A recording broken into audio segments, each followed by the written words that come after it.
بسم الله الرحمن الرحيم.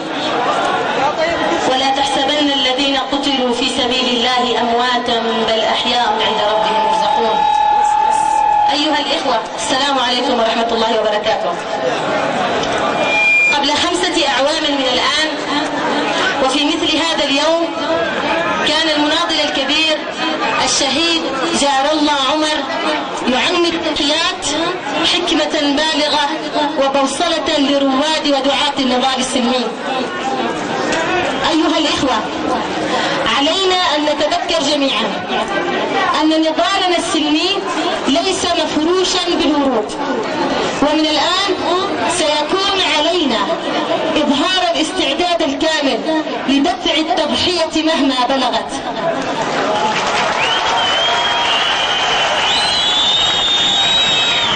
علينا أن نتذكر جيدا أن نضالنا السلمي ليس مفروشا بالورود، ومن الآن فسيكون علينا إظهار الاستعداد الكامل لدفع التضحيات مهما بلغت من أجل الوطن المهدد بالضياع، من أجل الوطن المهدد بالضياع، من أجل سلمنا الاجتماعي، من أجل سكينتنا العامة المعرضة للاندثار. أيها الإخوة، ليس على جريمة اغتيال الشهيد جار الله عمر أن تمر هكذا بغير تبعات. إنها أشهر جرائم الاغتيال السياسي في اليمن، هي جريمة سياسية من الدرجة الأولى، ليست جريمة جنائية.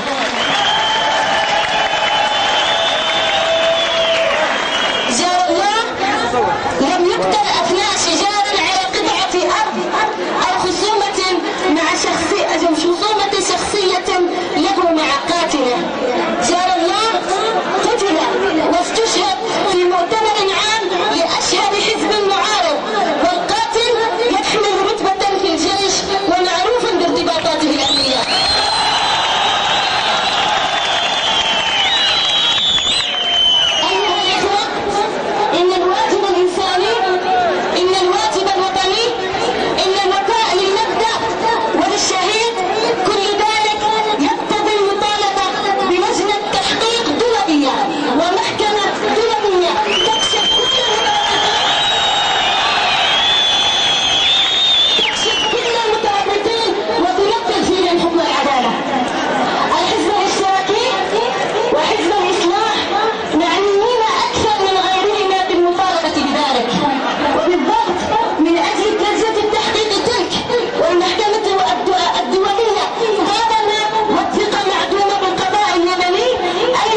وأن الدستور والقانون مكانهما لديه في سلة المهملات وليس للتطبيق.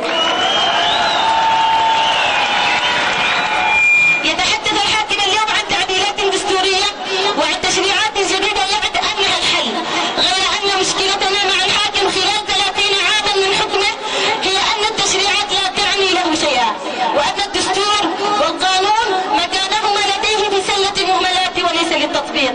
اليمن وخلال 3 عقود تداب الهاتف بعيدا عن الدستور وسيادة القانون.